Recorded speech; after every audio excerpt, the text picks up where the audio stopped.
En contacto con la abogada creyente por derechos humanos, Marité Sánchez. Hola Marité, buen día. Buenos días, ¿cómo estás? Bien, muy bien. Aquí, Muchas gracias bien. por atendernos.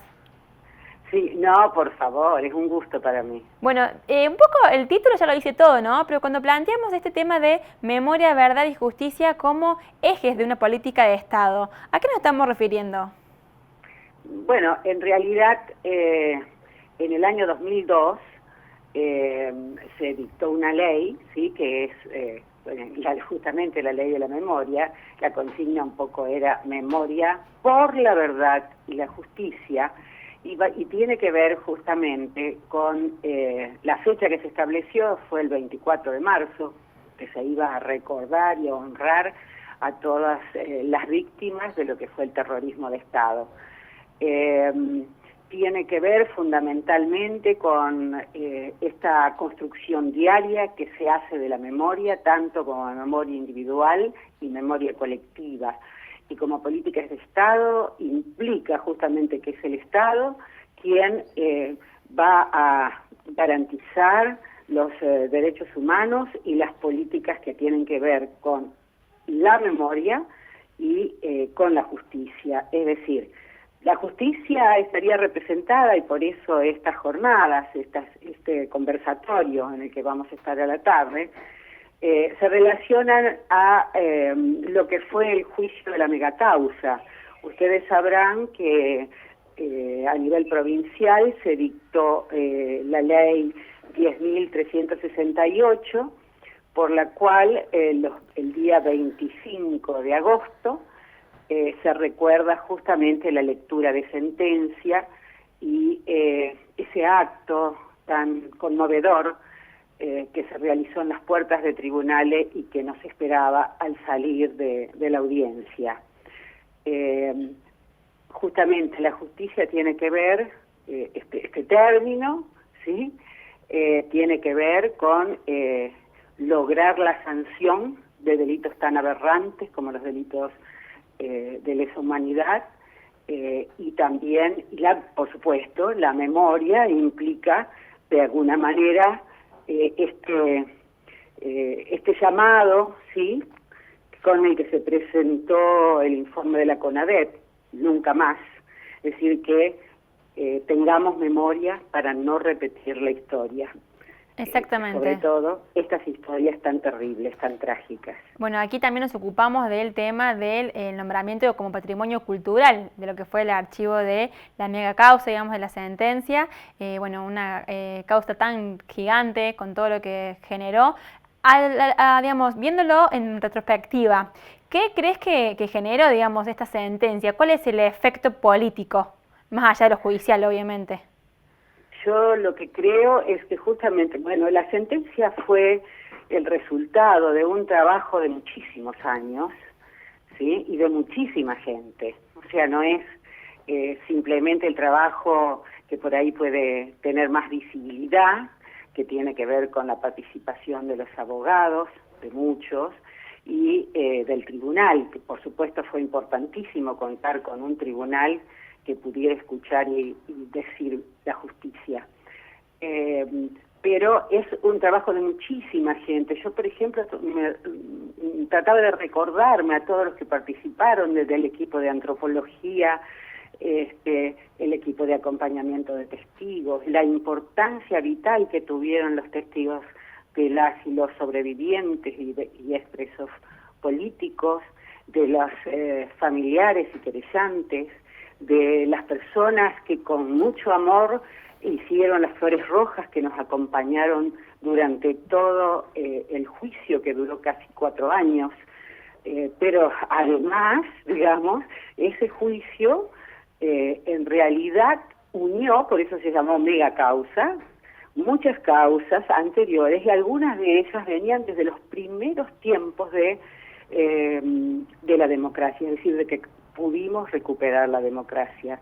Y se imaginan la importancia que era para los familiares y para nuestra sociedad tener una respuesta a la demanda continua y constante de las madres, sobre todo las abuelas y el resto de los familiares, que preguntaban, lo podemos ver todavía, ¿no es cierto?, en en la televisión, en algunos flash, cuando las madres decían, ¿qué hicieron con nuestros hijos? Díganos, ¿qué hicieron con nuestros hijos?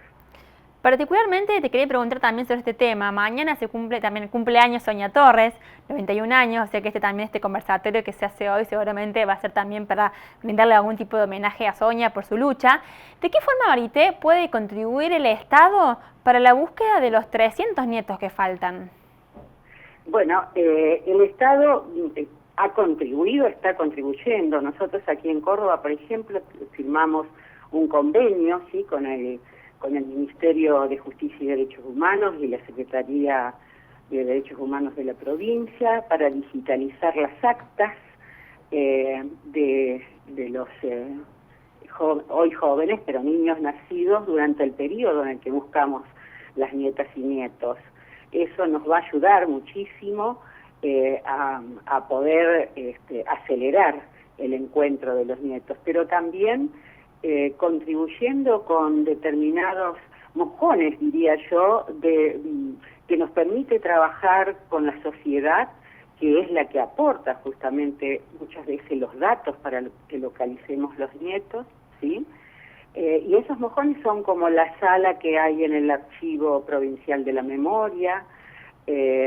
Nos permite también, bueno, el recuerdo, por ejemplo, de lo que es, vos mismo lo decías, como la Declaración de Patrimonio Cultural, que permite conocer la existencia no solo del juicio, sino poder tener un acercamiento a lo que vivieron las víctimas y que pudieron sobrevivir a semejante tragedia. Pueden contribuir también con ayuda económica, ¿sí?, porque muchas veces las organizaciones de la sociedad civil que trabajamos en derechos humanos no contamos con recursos, entonces a veces para poder realizar algunas tareas es importante hacerlo. También es importante la creación de algunas instituciones técnicas, ¿sí?, por ejemplo, como fue la CONADI, la Comisión Nacional por el Derecho a la Identidad, lo que fue la creación del Banco Nacional de Datos Genéticos, por demanda de abuelas de Plaza de Mayo, ¿sí?, al Estado, en aquel momento el gobierno de Raúl Alfonsín, la CONADI durante el gobierno de Menem, ¿sí?, la firma de convenciones internacionales, porque eso lo hacen los Estados, ¿sí? Para nosotros fue importantísimo, por ejemplo, la firma por el Estado argentino de la Convención sobre los Derechos del Niño, porque ahí se estableció en el artículo 8 lo que era el derecho a la identidad, que es el derecho central con el que trabaja Abuelas. Bueno, son innumerables, y también todo lo que nos va surgiendo, lo que vamos imaginando, lo que vamos viendo que necesitamos para seguir adelante y lograr un encuentro más rápido entre las abuelas y las... Hablando del derecho de la identidad, Marité, ¿hay gente que todavía crees que tiene miedo? ¿O cuáles son los motivos que hacen que las personas no quieran como encontrarse con sus familiares y con su verdadera identidad? Lo que pasa es que siempre se les crea una especie de culpa, ¿sí?, desde niños. Primero, que se los rodea en forma tal que muchos de ellos han dicho ya grandes, cuando se los ha localizado, que no sabían, ¿sí?, que no sabían de esas historias. Es decir, que se los ha mantenido un poco al margen de sucesos tan importantes que habían sucedido en nuestro país. Pero además también sienten como una especie de agradecimiento por los apropiadores que para ellos los salvaron, hasta que puedan reconstruir toda su historia, justamente hacer el trabajo de memoria, ¿sí? Los jóvenes no pueden comprender totalmente lo que significa esta cuestión de encontrar a su familia. Dentro de Abuelas hay muchísimos relatos. Si ustedes entran en la página de Abuelas, hay videos de los nietos y nietas que cuentan cómo es ese proceso. Abuela respeta muchísimo los tiempos, de cada uno y cada una de ellos.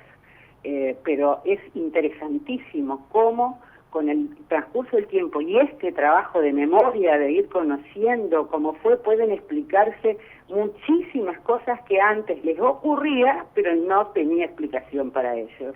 Claro. Bueno, Maritere, te agradecemos muchísimo el contacto con Primero Noticias y bueno, dejamos obviamente la invitación hecha para el conversatorio de esta tarde. Muchas gracias y muy amable. No, gracias a ustedes, ¿eh?